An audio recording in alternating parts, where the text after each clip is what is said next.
Greetings, everybody.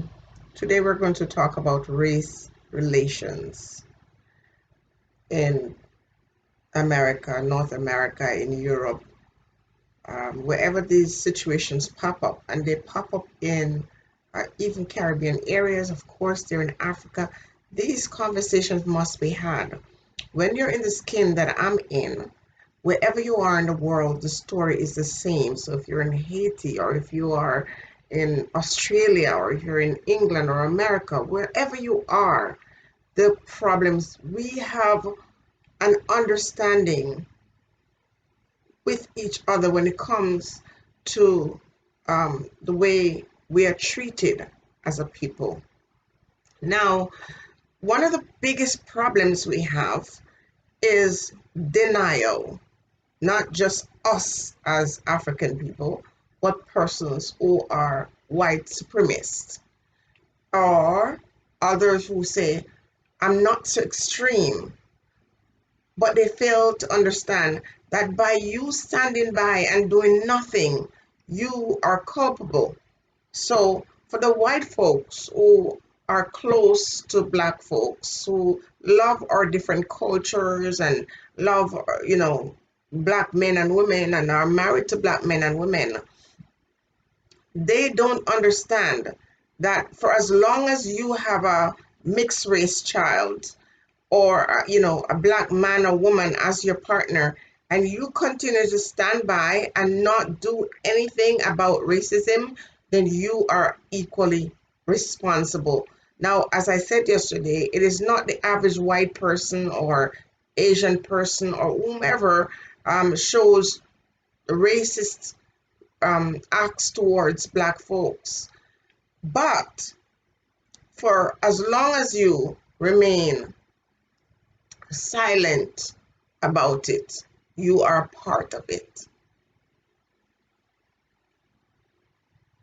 As long as you remain silent, you're part of it. Now, I understand the fear that people feel because they don't want to lose their jobs. They don't want to be ostracized by their own community.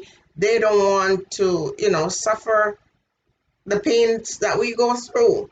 And so there are a lot of white folks who have an idea because they witness it and they get very upset by it. I've seen videos after videos of people being racist towards black folks, and other white people jump in and put them in their place.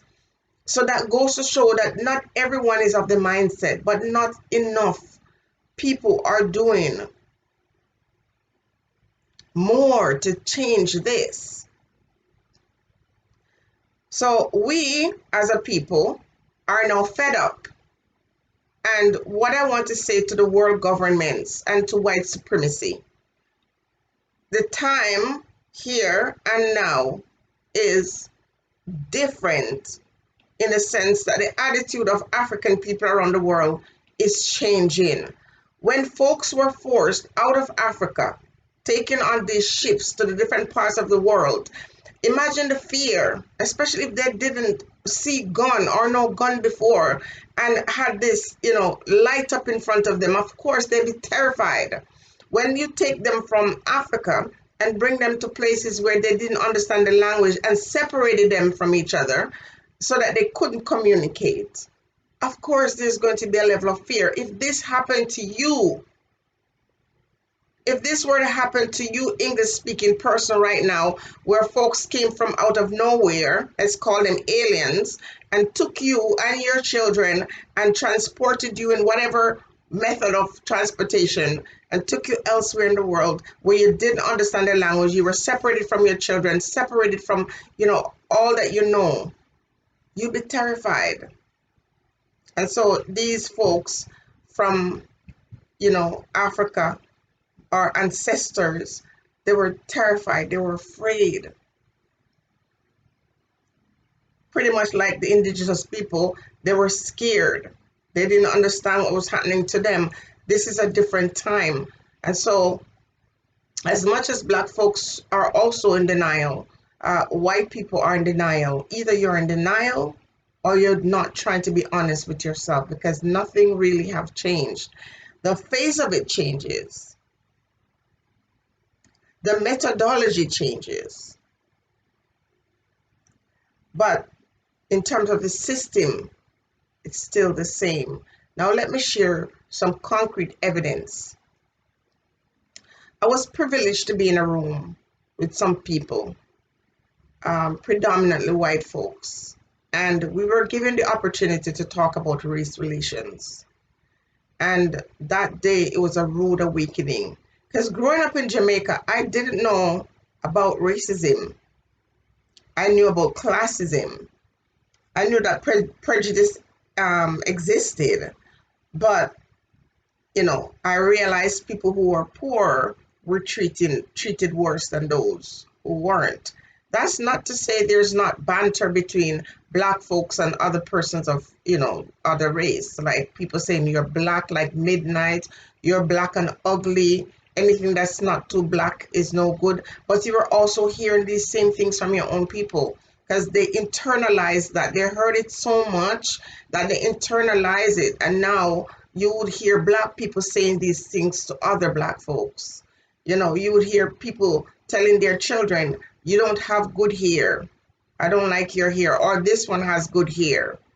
Or in this modern time, we're hearing stories like, your skin is clean and pretty. The idea that someone who's light skinned has clean skin. Now, I talked to my 12-year-old about this because I let her listen to someone saying this and ask her, what does that mean? And she was just so infuriated, because it says, does that mean my skin is dirty? But black folks have heard this for hundreds of years. And so when you hear them saying it now, you want to get angry with them, but you have to understand where it comes from. And how often would you hear someone say, sit down, let me explain this to you, listen to what you're saying. So the thing is deep.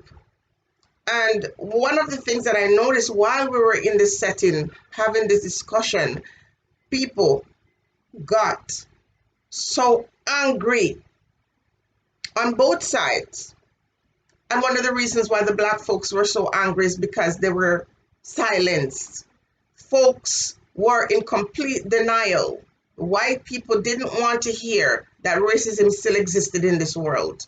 They thought that because we were in school, or because we were in the workplace, or we were able to, do things to elevate ourselves, meant that racism didn't exist anymore. And they got very angry when we talked about racism. They started saying how they don't know anyone who had slaves, none of their family members did, and that they didn't have slaves. So they minimize what the black folks, or trivialize, I should say, what black folks were experiencing. They did not listen, and that's one of the biggest problems. White folks are unable, and I say white folks, not all, please. These are general statements I'm making here. But a lot of white folks are having a difficult time hearing what we're saying without taking it on, without taking it personally. So when you talk about racism or talk about your experience, it's like an attack on them. If you are not a racist, why do you have a hard time hearing someone talk about their experience? So, as a people, there are things that you don't know, that you don't experience. And when other folks talk about it, say their culture, their food, or things like that, you're not offended. So why are you offended when someone chronicles their experience? Not one, not two times, not three times. I'm one person, and I alone have had 4 different experiences with racism, to the point where I could not just turn my back and walk away. I had to challenge that. One person, 4 separate occasions.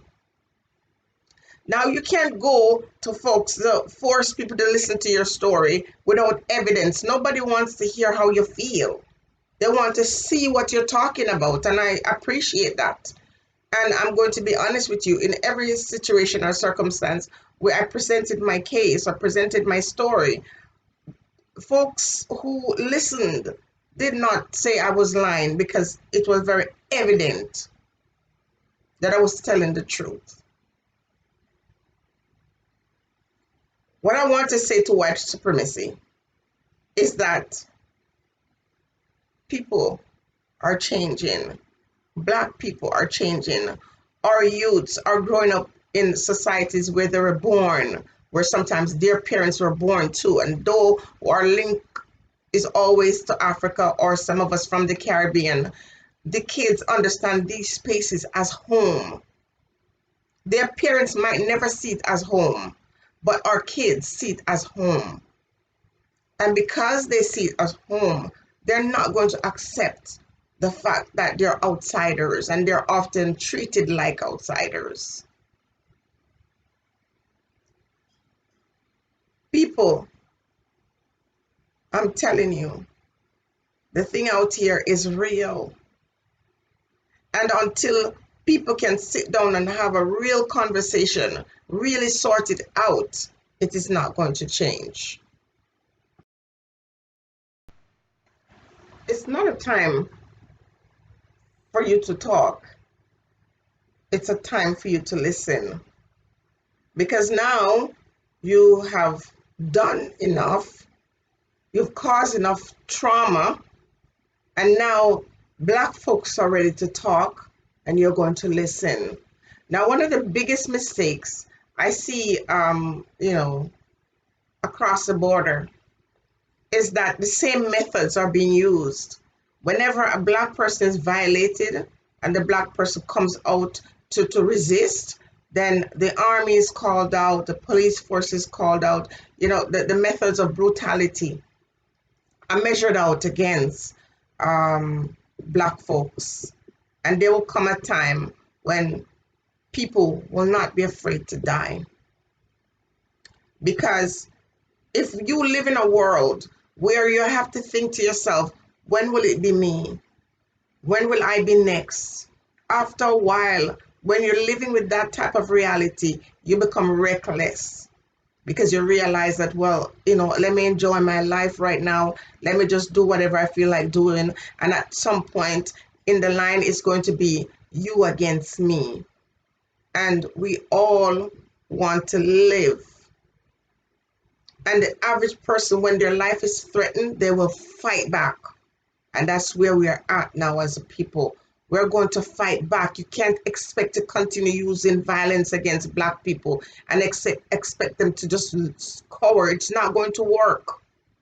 And it does show a sign of weakness on the part of white supremacy to feel that within this time, using your control methods, your force, your violent force that you use against people who you want to hold as subjects, who you want to, hold in such a way that they can't move. It is going to get worse before it gets better. Yesterday I said that the President of the United States of America is one of the most honest persons. And if you are not able to read between the lines, then you'd understand that you'd think I'm endorsing this person. I'm not. What I'm saying is, of all the racist persons in the world and all the persons who've promoted white supremacy, he has done the greatest job and the best job. Of all the folks who want to hide the fact that they too support the kind of system, he's the one who is so open, he's so transparent. And he's the one that makes me say, what happened to the Jewish people back in the day, is the same thing that could happen to African people in this day. People watching the thing, pretending that they don't see it for what it is. Meanwhile, behind this man they claim not to like, they stand. This person, the President of the United States of America, is the biggest embarrassment, to be honest with you. Very embarrassing. It makes America not look great. But because he pushes an agenda, he supports policies that should have long gone, long been eradicated. They have him there. There's no other reason because he's doing the things. He's jeopardizing even the police officers because when he comes out here and promote what they're doing to people, to African people, he fail to understand that you're jeopardizing their lives. You put them out there, now you're making them enemies. When not all police officers would want to hurt anybody. I live in Canada and I've had encountered police officer, not from my own personal stuff, but there are times when you encounter the police officer for one way or the other, and I've never met one that I could walk away and say, this is a horrible police officer. The ones I've met and encountered have been very kind. But yet you have other black folks who have a different story. But over there, over America, in USA, the experience between the police officers and black people is a horrible one. It's terrible. They're not trusted. They're not seen as people who want to protect or serve. And this man, this reckless man, this honest man, mind you, is the one who is promoting this hatred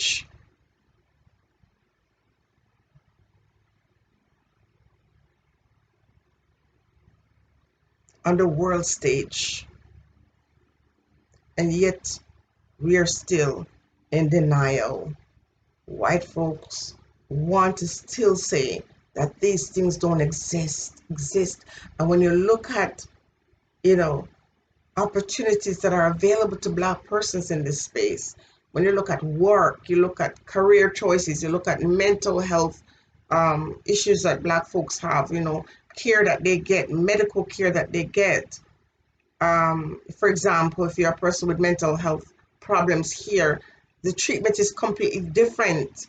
The response to your situation is completely different than it is for other folks. If I have a child that is, demonstrating certain kind of mental health challenges, and I want to advocate for this child, I want to intervene, they take that child into a room and let that child who's having difficulty making proper decisions to make that decisions. And I've seen for myself other folks who have kids with the same challenges, or kids that are white, are able to take those kids and force them to get help. So we want to be in denial and we don't want to have the conversation without it becoming very heated. If you want to be in a space where there is tension, where there's a great level of discomfort, start having that conversation about racism. Start talking about it. People get offended, people get uptight, people start ostracizing you. And so if you're in the workplace, you're better off not saying anything because you're either going to lose your job or your colleagues are going to start treating you in a way where you're uncomfortable and you have to quit. Those who want to maintain white supremacy or want to maintain, the race to be pure and all that stuff that is said by white supremacists, nothing is wrong with them. The problem is you can't want to maintain whiteness and have other persons of other race come and help you maintain that. You can't want to build wealth at the backs of other people, particularly black folks who you don't respect, you don't want to see live, yet you want them to create a life so you can live. It doesn't work that way. And until we accept the fact that there are this disproportionate kind of inequality that exists between black people and white folks, then this will never change. And having these conversation where you're just point blank, honest with your feelings, you present yourself as an enemy to the ones who don't want to change. Having this conversation, you see it all the time. People attacking you because you shared an experience. People are attacking you because you tell the truth about what you're going through.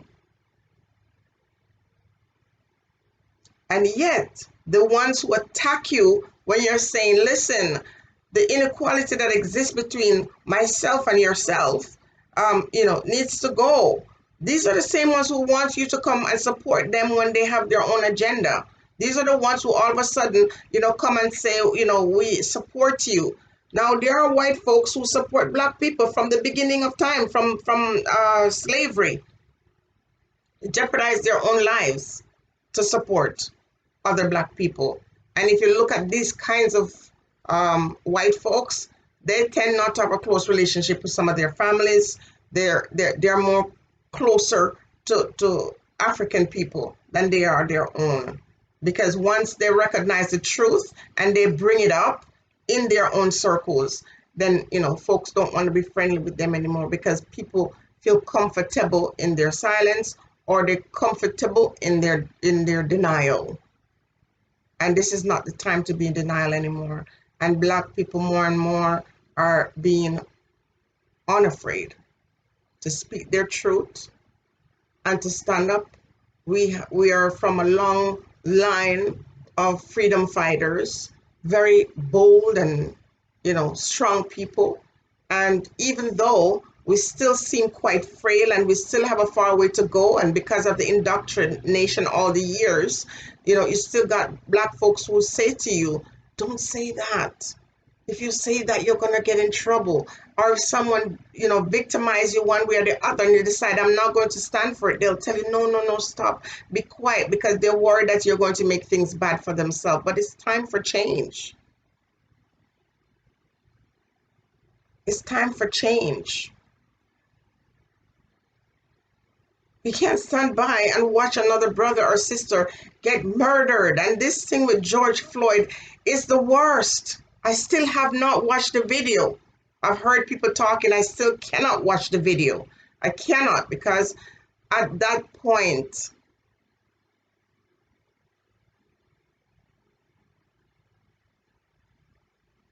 it's just too much. It brings back all the negative memories that I try to suppress, because you want to live at peace with all people. But can you live at peace with people who are always at war with you?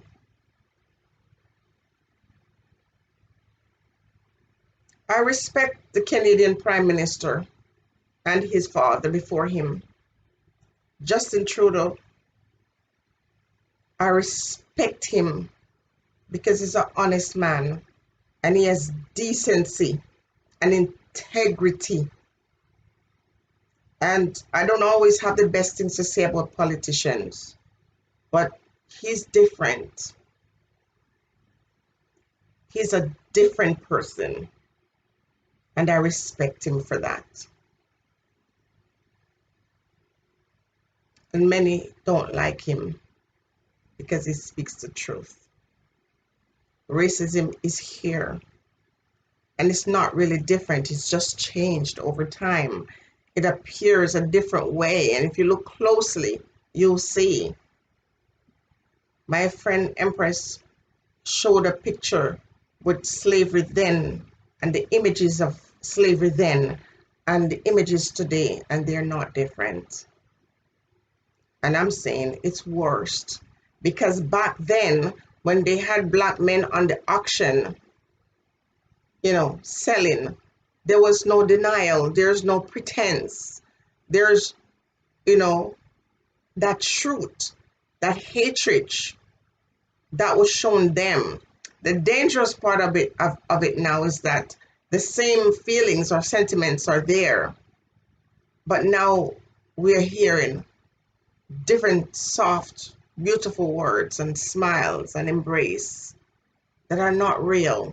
And the ones who in that room that were getting so angry, telling you that they didn't own slaves, that was telling that to just stop and be quiet and don't talk about it anymore. These are the ones that won't change. So the one who comes out and make racist remarks, actually has an opportunity to change, because when they present that argument to you, you can have a conversation with these ones. But when they're sitting beside you and smiling in your face and not wanting one single thing to change, and watch you die and watch the stories that unfold time after time, and still want to tell you you cannot talk about what is really happening to you, that is very dangerous. And these ones who smile in your face are not friends, they are enemies. For until you can acknowledge what's really happening and help to confront it, you are part. You are part of that wicked system. And it's only a matter of time you will do those horrible acts. We want to love, and we're told to forgive. But I think we have to love and forgive ourselves. Because you can't continue to forgive those who hurt you and your children. Some people actually hate a black baby. What could a black child do to you? For you to have hatred, how can I ever hate a child? How can you ever be cruel to a child?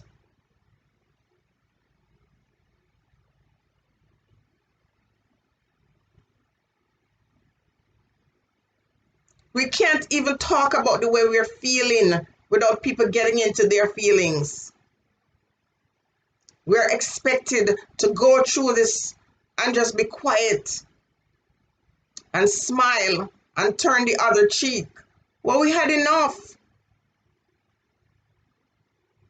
Our people had enough. And when you've never experienced it, I don't know how, as a black person, you haven't experienced it. You must be in denial, or, you just feel like